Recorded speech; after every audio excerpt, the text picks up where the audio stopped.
All right, ladies and gentlemen, welcome back to the Multiverse. So, we do have some pretty big changes going on right now in all three theaters of war. Um, First thing that's happening over here is Shogun retreated earlier this game, and I believe gave all of his stuff to Corman, and then Corman retreated and gave all of his stuff to his former enemy China, and it looks like 50 cal and clapping cheeks up here. I don't think they surrendered to Corman. South Gansu. South Gansu is Bob here. And Bob looks like is not friendly with China. Okay, that's interesting. Bob, who you at war with, buddy? You are at war with no one. No, with three countries. What am I thinking? And, okay, but not at war with China, who is Sichuan. Who are you at war with, Sichuan? Just out of curiosity. Sichuan, you are at war with... yeah, he's at war with 50 cal because he's taken 50 cal's stuff. He may have already taken it all, but it looks like there is sort of an uneasy truce going on over here. Zoom out. But the big news here is that we know that China is a really active, you might even say hyperactive player. He is master level. So if we take a look at here, we will see level 19 here, level 19 plus. So he is a threat. We are all looking over here and thinking to ourselves, this guy with his skills could potentially, oh, my daughter just texted me, could potentially be a real threat, in particular because these two over here were finally able to put aside their anger and give their stuff over and exit the game to China. And that's going to be a bit of it. And then Corman, of course, who was part of that coalition, went along with that as well. That's going to be a bit of a game changer over here, because with all of those resources under the mastery of such a high-level player, we're going to have challenges over here. Furthermore, this guy has been, I don't want to say flying under my radar, because we've been talking about him in our chat for a while, but he's had a very interesting approach to this game, one that I applaud, which is somehow this guy has taken over all of Australia pretty much. There is one more AI here in Otago, but he's pretty much got dominance of all of these islands and Australia, pretty much all of Oceania, and he's just now just becoming a naval superpower. So he too will be a real threat. And I like that game approach. I really applaud that game approach. It's kind of like what I'm doing up here with Air, and we'll talk more about that in just a minute, except for he obviously has way more territory than I do. Look over there. But I love what he's doing here. He's just stacking up, and I don't want to get too close. I don't want to give away. Well, I guess I can't really see anything that you can't already see with your just regular maps here. But yeah, we can see there's some kind of factory going on there. If I was him, I would be getting lots of factories. And I think that's what he's doing. Just really slamming down the factories everywhere, get a lot of production. And then I do happen to know from the grapevine that he's building a massive fleet.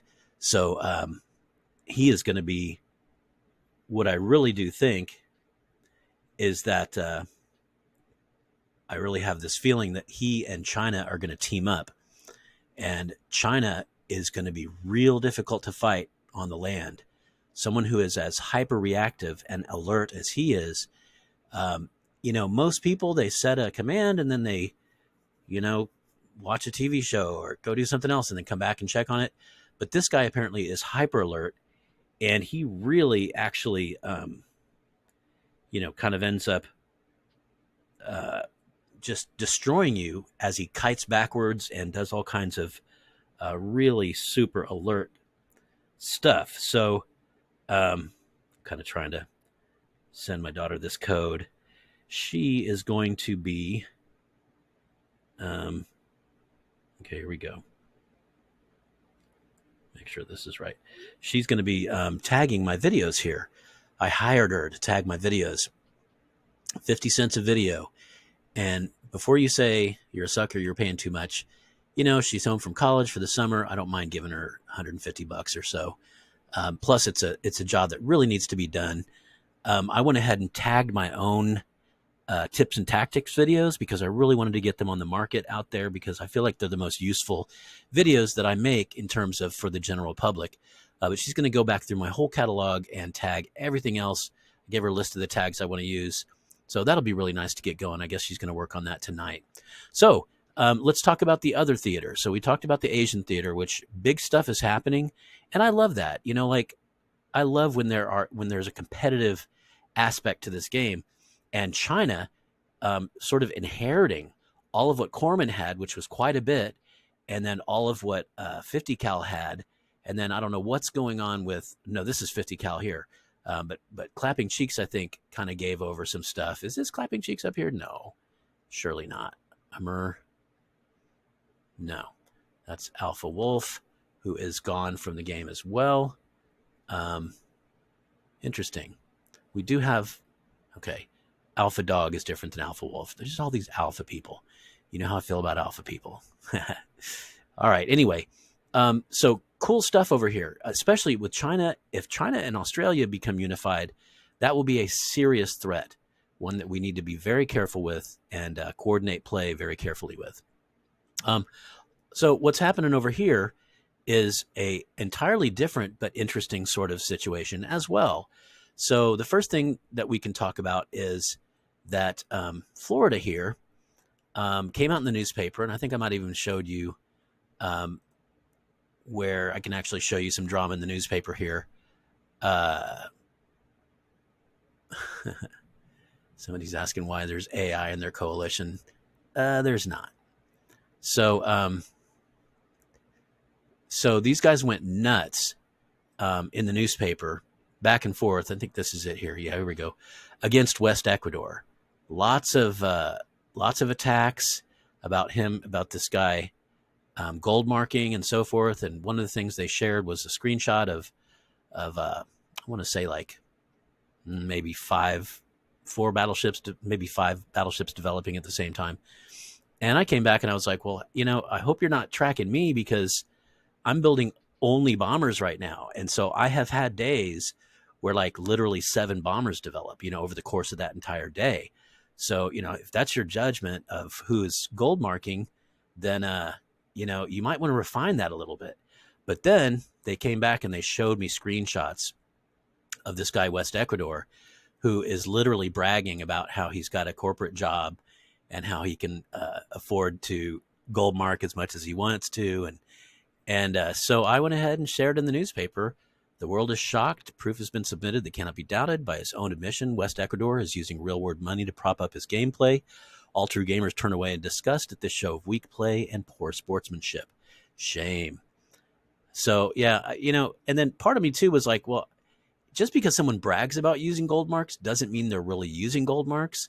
Sometimes, I want to say, 50 cal was saying he had a $200 gift card and that he was going to spam us under the ground or something. And, he wasn't, he's just throwing that out there. But it does seem like there was legit proof that this guy was doing that. And that is frustrating. It's like, I think we all agree that we can earn gold marks in this game. And it's a nice little thing to throw in there from time to time. If you need to, if you're conquering forward quickly, you can increase your morale, give those little bumps to your morale so that you don't have to leave troops behind. Some people mentioned early fort development to help you secure lands. So there's some things you can sprinkle in some gold marks, and it's part of this game.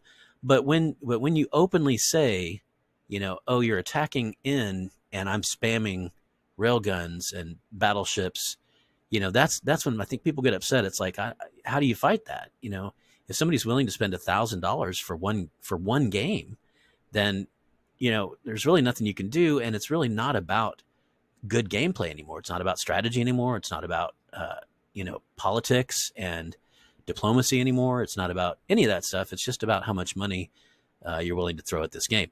So anyway, these guys were super upset, and Florida said he was leaving the game. And of course, who was this again? ST Master also was railing and saying he was going to quit the game. So my coalition said, well, okay, I guess our treaty with North America is over. That means a couple things. It means if at some point we do want to attack onto mainland North America, we can. But second, it means that we need to reach out to whoever's left over here and think about possibly forming new treaties, see what happens there. Then, all of a sudden, we realize that Florida has not left the game. In fact, Florida has taken over ST Master's territory in yet another sort of duck out and give the guy your territories. And this is, we got to talk about this. So, Corman took over Shogun's territory, and then China took over Corman's territory. And it's like, at a certain point, you're like, is that even cool? Like, what if I started with a coalition and we all just kind of had an agreement that on day 50, everyone was just going to vacate their lands and I would take over their territory? It's like sort of this artificial mega expansion. And of course, once you have everything under one economy, you can really afford to start churning out, massive amounts of troops. And so I don't know, it's a little bit, but I'd be lying if I didn't say we have benefited from that, because we absolutely have. Mighty Benaiah took over for Sir Tandum down here. Popcat took over early game from one of our brothers over here. So, that kind of stuff does happen. So it's an interesting twist in the game, and nothing I'm butthurt about, especially because it really does make the East a real threat, which I like. And over here, we're going to see what happens. There's definitely some super bad blood between the North American Alliance and West Ecuador. Whether West Ecuador was really spamming or just throwing out troll language remains to be seen. But to me, it's like, don't brag about Goldmark spamming. Just don't. If you're doing it, then at some point it's going to become obvious. And not obvious in the way that other people claim, like, oh, he made 4 battleships, he's spamming. No, I mean when like an entire coalition is throwing multiple armies against somebody, and you're killing them, like you're destroying troops, but then all of a sudden more and more stuff shows up, and it's just like, wait a minute, they don't have the economy to sustain this. I feel like in the long run it does become kind of obvious. But very interesting stuff going on here. So what we've kind of come to understand in the European alliance here is that this has stabilized. So we thought they were going to lose their entire southern membership, losing ST Masters and Florida here at the same time. And so we were kind of like, well, okay, bye North American coalition, but they do appear to have stabilized. So we're going to go ahead and reinstate our sort of passive alliance with them. And it's not even an alliance, honestly, it's just a non-aggression treaty. So here, and this is, I believe several of these guys listen to this cast, so we can throw it out there.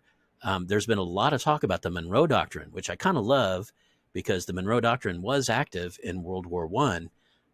And so the Monroe Doctrine, if you're not familiar, was basically America for the Americas.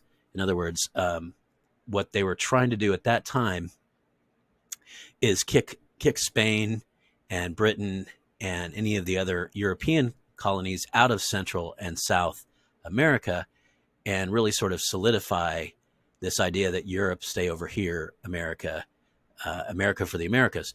Now, what that translated into in real terms was that meant that the United States, an emerging imperial power, was going to take over the exploitation of Central and South America. And there's a whole history of what United Fruit Company did down there, basically slave labor. It's where we get our Chiquita bananas and all that kind of crap. I actually lived in Central America for about 6 months, and then Nicaragua for about 6 months. And I went ahead and visited Honduras and Ecuador. and no, not Ecuador, um, Honduras, and Costa Rica, and Panama. Yeah, Panama. Anyway, got to talk to people. I read a book called Open Veins of Latin America in the original Spanish, and a lot of crap went down, man. Like between first of all between Spain, who absolutely just devastated. When they say open veins of Latin America, they mean it. Like they were bled dry. I mean, I can't tell you how many tons of silver and gold were pulled out of here and pumped directly into the European economy. A lot of people say that the Industrial Revolution was fueled on precious metals and raw materials from the New World. So it's both the silver and the gold, and then all the different other materials down here, zinc, copper, and so forth, as well as exotic foodstuffs. And let's please not forget slavery. You know, all the cotton that was picked in the South by slaves was run through the North, and the North became extremely wealthy because the North is who packaged it and shipped it over to England, where England processed those textiles into fine woolen suits and clothing and stuff, and sold it to Spain, who was spending South and Central American silver and gold. So really just a huge exploitation frenzy going on there, with the slaves. And by the way, Spain did practice slavery in Central America and South America. Some fun facts there. Christopher Columbus was shipped back to Spain in chains. This is a historical fact. You can Google it, for brutality. And he was eventually, because of political connections, he was eventually let loose, and the charges were dropped. But for Spain, notorious Spain, who did the Inquisition and exploited the entire New World, for them to pull someone back and accuse them of brutality, like, Christopher Columbus was not a good man. Okay, and by the way, I'm Italian, so my grandma loved him. I've got uncles that, it's like, that's our guy, that's our guy, Columbus. Come on, try to take away Columbus Day. What's going on? But if you just read the actual history, he was really, a slave master.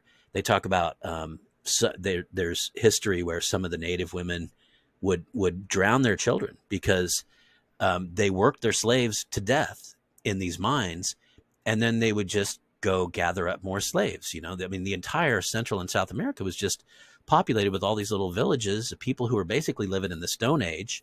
And by the time Spain had a foothold here and enough troops and material, they just ran rampant.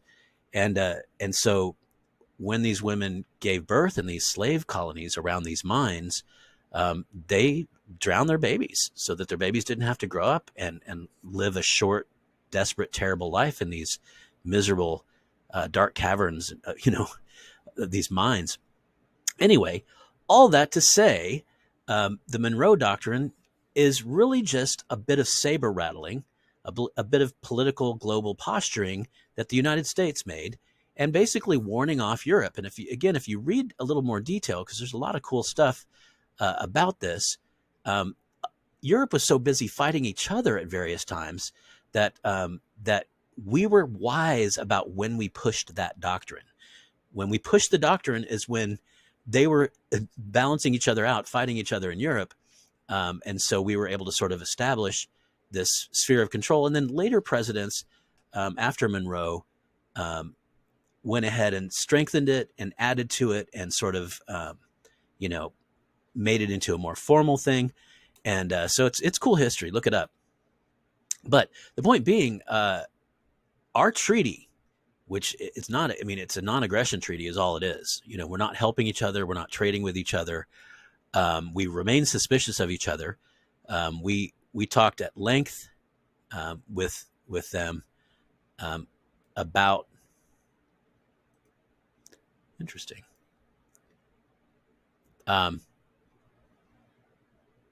Where is that?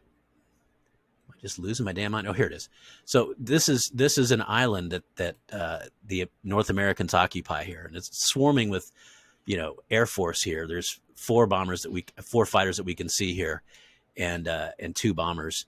And yeah, guess what? We've got subs in the water in the region, because this is kind of like, if you can imagine a dotted line down the middle of the ocean here, the Atlantic, Pacific. No, this is the Atlantic. By God, across the Atlantic here, it's on our side, but it's out of range, right? So I had a little bit of back and forth with some people over on this side, and just said, that could be a staging zone for a invasion. Well, but you can't attack from there. I know that's what a staging zone is, a place that's out of reach of attack, that you can gather troops. But so we're keeping our eye on it. But anyway, my point is, when I say alliance, I'm using that in the very loosest of terms. There's a lot of bad blood over here against Papa Smitty. ST Master was one of the initial people who was really leveling the most serious claims, and so forth. So, I mean, we have sort of this non-aggression treaty. I think that just sort of benefits both parties. However, and this is where it's good that I'm casting, because we can clarify this. As far as I understood, we were prohibited from going on to mainland North America. That does not include Greenland. It does not include Iceland. Both of whom, if you want to get historic about shit, were in the European sphere of influence, and still are, right? But my understanding was, we're not going to attack each other, and we're not going to land on mainland United States. And that's why, we kind of wondered what was going to happen if the treaty went away. What would that mean? And we kind of figured, well, not much really. But the last thing that was talked about was this idea of, that's why they brought up the Monroe Doctrine, is like, they want us to stay away from South America. And I'm like, well, that's a different treaty then. We'll have to, if you want to hammer out a different treaty, that's fine.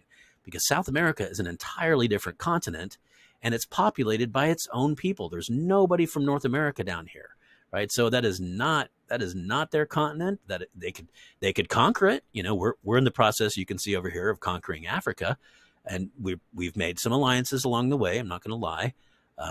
We've absorbed some people who don't want to get steamrolled, which everybody's welcome to do that. But the point being that I need to lay that to rest once and for all. Formally, we do have an alliance. The alliance covers the mainland. We will not land in Mexico, the United States, or Canada. But that leaves a lot out there. You might argue that Newfoundland is part of Canada, the American sort of continent. That's something you could argue. But certainly Greenland and Iceland, not at all. And certainly Cuba, not at all. Although we did have our famous showdown with the Soviets when they came and tried to position missiles and troops in Cuba. So there could be a global showdown over that kind of stuff. But South America, I'm, sorry, I can't say anything about South America. If they want to make a treaty about South America, we can talk. We're always open to whatever. But the treaty as it exists now, it does protect North America from any landing, any direct attack, and that includes any AI. Okay, we kind of went back and forth about that, but I was finally like, yeah, okay, that's fine. There's some AI around here, but we're not going to attack them. They're on your mainland region. And so that's kind of where we stand. Pretty cool stuff. What I do want to do here is I want to brag. So I'm going to pause the game and come right back. So hang in there. All right, look at this. This is fun. This is my core Air Force. 55 bombers, 20 fighters, and look at this. I mean, absolutely. Oh, what's going on? So it's not, maybe it's, I think it's because of the, hold on. Okay, so I was like, what's going on here? Because, I checked it earlier. I was like, it is staggering. Their strength is magnificent. Their strength is like 250. The attack damage was, I want to say, 160 something. And then attack against other air was also just ridiculous, like 75 or something. But they're on the ground. So they're on the ground. They're just these weaklings, these little, tiny little babies. So that's why I was like, what is going on here? But yeah, anyway, so that's not as impressive as it would have been if I had shown you them in the air. But anyway, that's been my fun project for this game. That has been to go ahead and since I'm blocked in, I'm completely blocked in. There's really nothing I can do about that. And if I try to gather territory elsewhere, then the morale just crushes me. So there's no point in trying to, reach out and grab territory. So what I'm doing instead is just going full air. So I do have a 74 plane Air Force. I have 2 fighters and 2 bombers are currently en route to this stack. And there's one right now. And so I really have 56 bombers and 22 fighters. And then I'm just churning them out. It's been a lot of fun.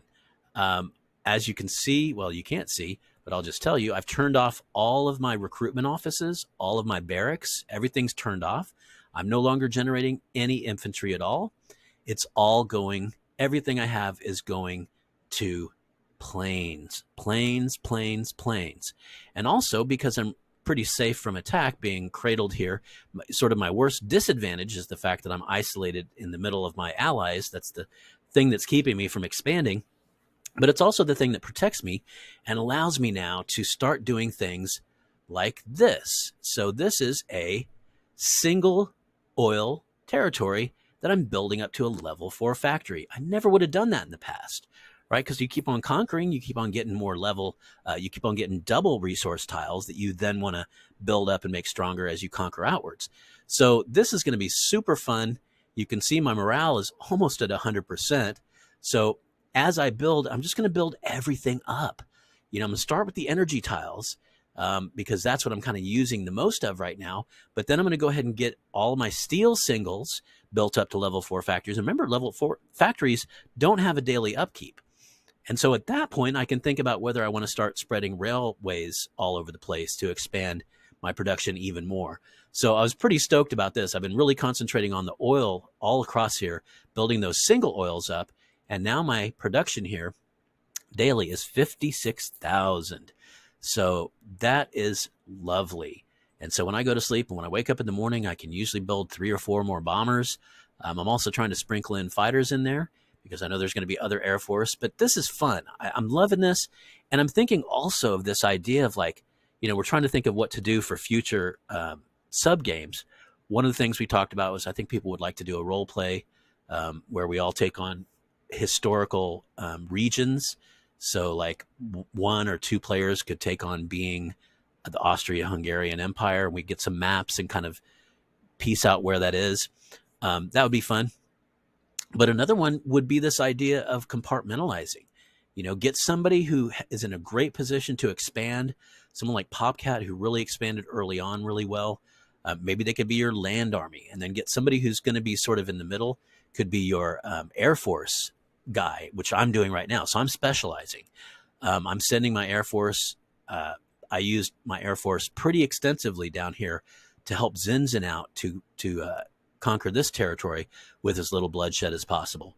And I could plan on continuing to use those planes across the map. And the great thing about it is they're fast. They're faster than any unit by far. And so I can get them across the map within 8 or 9 hours, pretty long distances. So this is super fun. And then I was thinking too, like it'd be great if somebody like if I had somebody in my alliance like Australia who has just a jacked, like a badass Navy, then I could be the Air Force guy. He could be the Navy guy.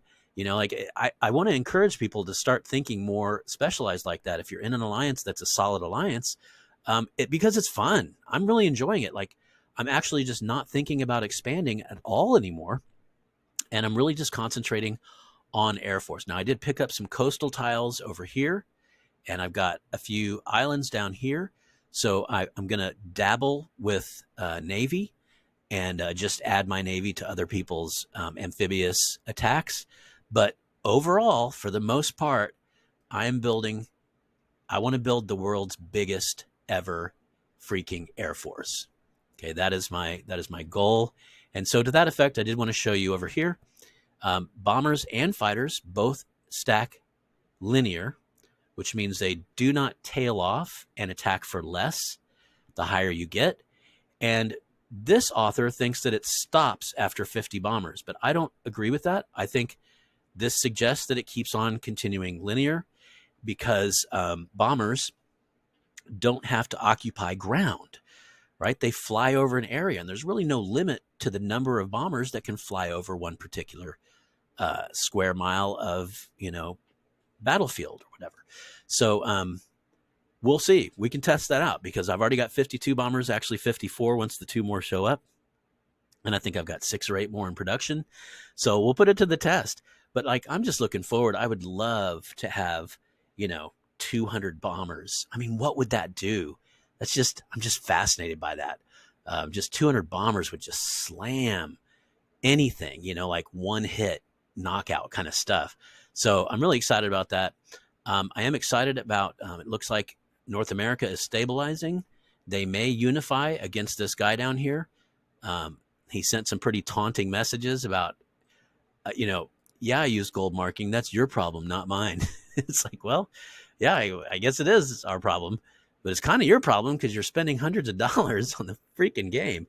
And then, of course, what's going on in Asia is also exciting. So hang in there with us. We are continuing to move down into Africa. Everybody's drowning. Okay, so that's it, guys. This video is long enough. Thanks for checking in. Again, I'll come back and probably talk to you once something significant has changed. I do think that us conquering all of West Africa is a pretty big deal.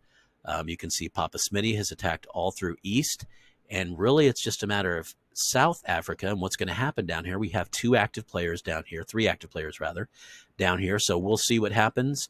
Papa Smitty and Zinzin are kind of running the show down here. So just as up here, it's pretty much Popcat and Poland up here, Farkas, who are sort of handling what's going on in Scandinavia, which they're also pretty much just dealing death up here pretty handily.